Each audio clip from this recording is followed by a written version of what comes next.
بسم الله الرحمن الرحيم. اللهم صل على محمد عبدك ورسولك وأهل بيته الطاهرين، واخصصهم بأفضل صلواتك ورحمتك وبركاتك وسلامك، واخصص اللهم والدي بالكرامة لديك والصلاة منك يا أرحم الراحمين. اللهم صل على محمد وآله، وألهمني علم ما يجب لهما علي إلهاما، واجمع لي علم ذلك كله تماما، ثم استعملني بما تلهمني منه، ووفقني للنفوذ فيما تبصرني من علمه، حتى لا يفوتني استعمال شيء علمتني، ولا تثقل أركاني عن الحفوف فيما ألهمتني. اللهم صل على محمد وآله كما شرفتنا به، وصل على محمد وآله كما أوجبت لنا الحق على الخلق بسببه. اللهم اجعلني أهابهما هيبة السلطان العسوف، وأبرهما بر الأم الرؤوف، واجعل طاعتي لوالدي وبري بهما أقر لعيني من رقدة الوسنان، وأثلج صدري من شربة الظمآن، ثم أؤثر على هواي هواهما، وأقدم على رضاي رضاهم، وأستكثر برهما بي وإن قال، وأستقل بري بهما وإن كثر. اللهم خفض لهما صوتي، وأطب لهما كلامي، وألن لهما عريكتي، وأعطف عليهما قلبي، وصيرني بهما رفيقا، وعليهما شفيقا. اللهم اشكر لهما تربيتي، وأثبهما على تكرمتي، واحفظ لهما ما حفظاه مني في صغري. اللهم وما مسهما مني من أذى أو خلص إليهما عني من مكروه، أو ضاع قبلي لهما من حق، فاجعله حطة لذنوبهما، وعلوا في درجاتهما، وزيادة في حسناتهما، يا مبدل السيئات بأضعافها من الحسنات. اللهم وما تعدى علي فيه من قول، أو أسرف علي فيه من فعل، أو ضيعاه لي من حق، أو قصر بي عنه من واجب، فقد وهبت لهما، وجدت به عليهما ورغبت إليك في وضع تبعتي عنهما فإني لا أتهمهما على نفسي ولا أستبطئهما في بري ولا أكره ما تولياه من أمري يا رب فهما أوجب حقا علي وأقدم إحسانا إلي وأعظم منة لدي من أن أقاصهما بعدل أو أجازيهما على مثل. أين إذن يا إلهي طول شغلهما بتربيتي وأين شدة تعبهما في حراستي وأين إقتارهما على أنفسهما للتوسعة علي هيهات ما يستوفيان مني حقهما ولا أدرك ما يجب علي لهما ولا أنا بقاض وظيفة خدمتهما فصل على محمد وآله وأعني يا خير من استعين به ووفقني يا أهدى من رغب إليه ولا تجعلني في أهل العقوق للآباء والأمهات يوم تجزى كل نفس بما كسبت وهم لا يظلمون. اللهم صل على محمد وآله وذريته واخصص أبوي بأفضل ما خصصت به آباء عبادك المؤمنين وأمهاتهم يا أرحم الراحمين. اللهم لا تنسني ذكرهما في أدبار صلواتي وفي آناء من آناء ليلي وفي كل ساعة من ساعات نهاري.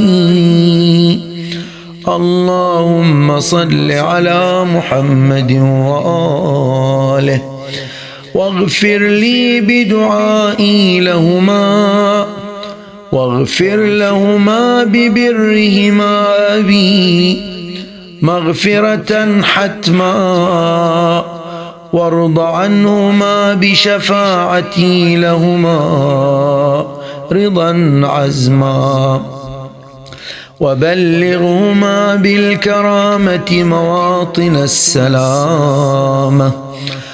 اللهم وإن سبقت مغفرتك لهما فشفعهما في وإن سبقت مغفرتك لي فشفعني فيهما حتى نجتمع برأفتك في دار كرامتك ومحل مغفرتك ورحمتك إنك ذو الفضل العظيم والمن القديم يا أرحم الراحمين. بسم الله الرحمن الرحيم. الحمد لله رب العالمين وصلى الله على محمد وآله الطاهرين. In this next supplication that we want to go through, it's in relation to parents and our duties to the parents, the mother and the father. Now, the mother and father is referring to our biological, genetic parents, but there is a spiritual mother and father intended in this discussion. There's no need to limit it to the genetic parents, although that is the main emphasis in this supplication. But there are hinters or codes which suggest there's something more also. When it comes to the Sharia, responsibility to one's parents is very clearly delineated. For example, that which is haram is when you upset or make them angry, when you do actions which would, whereby the common layperson would anticipate or expect that action, given that culture, would anticipate or expect the parents to become angry or upset. If you were to commit those actions, that would be haram according to the Sharia. So for example, if you shout at your parents, I think almost all cultures would say that we would anticipate the parents being upset or they would become angry, and therefore shouting at parents is a definite haram according to the Sharia. But let's say your father or mother want you to be an engineer, but you want to be a graphic designer. Here, not all cultures would say you choosing becoming a graphic designer, it would be anticipated that the parents would become angry. That's not the case.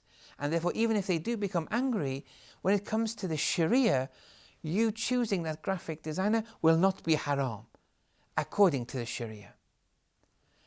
So, as I say, the duties, the wajib duties to the parents, the sins that can be done towards one's parents, these are clearly stipulated in the Sharia.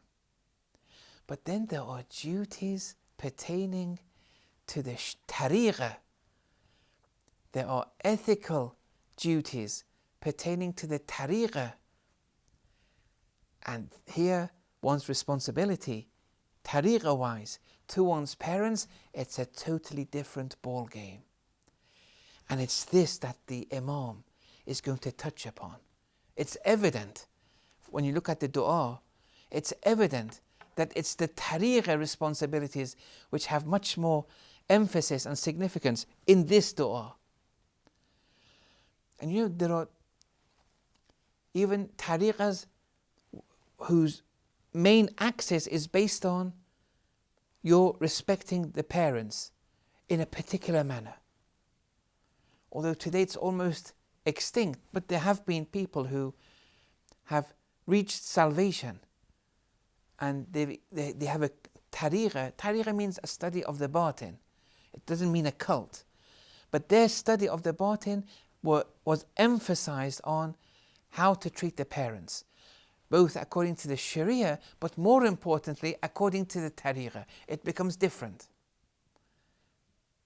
And when we come to verses such as وَقَضَى رَبُّكَ أَلَّا تَعْبُدُوا إِلَّا إِيَّاهُ وَبِالْوَالِدَيْنِ إِحْسَانًا, that Allah has decreed that you worship Him alone and you display benevolence to your parents.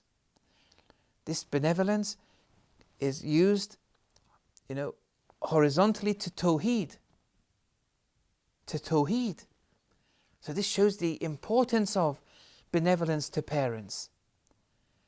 Now, what is the link here? What links benevolence to parents? What links it to Tawheed? This is a very important discussion. And as we progress, this will become more evident, inshallah. Okay.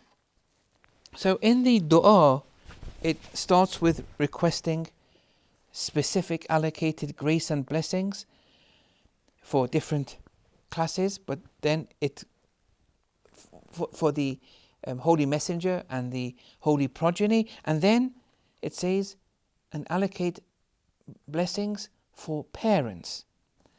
And then the Imam reads, وَأَلْهِمْنِي إِلْمَ مَا يَجِبُ لَهُمَا عَلَيَّ إِلْهَامًا.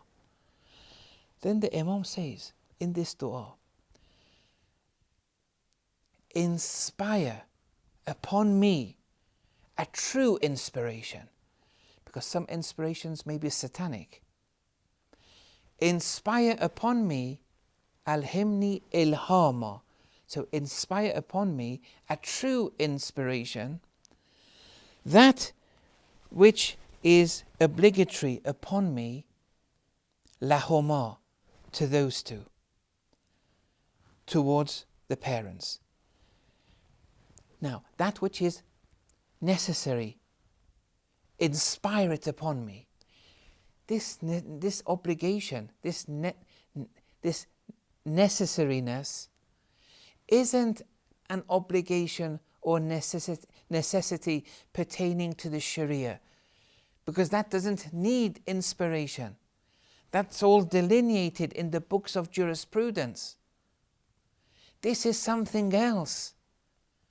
This is pertaining to that which is necessary according to the tariqah duties to one's parents. It's a totally different ball game. This is not clearly delineated in a given book. The Imam is saying, "Oh Allah, inspire upon me a true inspiration. What do I have to do for my parents? That which is requiring on a par with the Sharia, I know, I'll do my best. But I want much more, because you say in other traditions that the closest, the quickest way to salvation is through parents. So inspire upon me that which is requiring of me beyond the Sharia, tariqah wise."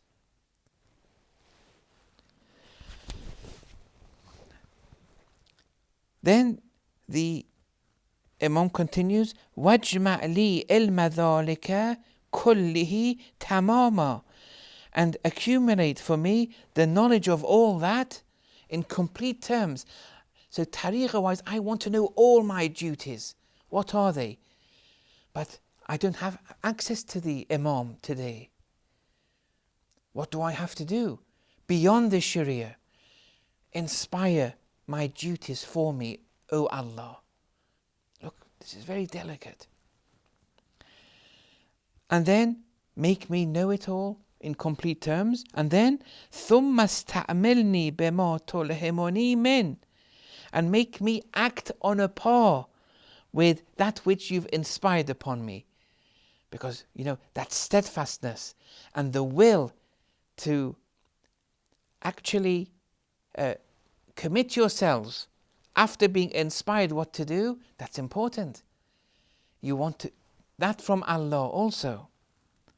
وَوَقِفْنِي لِلنُّفُوذِ فِي مَا تُبَصِّرُنِي مِنْ إِلْمِهِ, and grant me success to penetrate into my soul with respect to that knowledge which you've shown me, so that لَا يَفُوتَنِي إِسْتِعْمَالُ شَيْءٍ عَلَّمْتَنِيهِ, that nothing goes to waste of the knowledge that you have taught me. وَلَا تَثْقُلَ أَرْكَانِي عَنِ الْحَفُوفِ فِيمَا أَلْهَمْتَنِيهِ, and so that my limbs don't bear heaviness when it comes to carrying out that which you've inspired upon me. So you're saying to Allah, look, give me this tawfiq, this success, so that which you've inspired me, nothing goes to waste. I don't want to waste anything. I want to commit myself to the dot, and I want to know everything. And also, so that, grant me the tawfiq, so that I don't bear heaviness, my duties don't exert a heaviness upon my shoulders, making me oblivious to them, my duties. Look how important this is.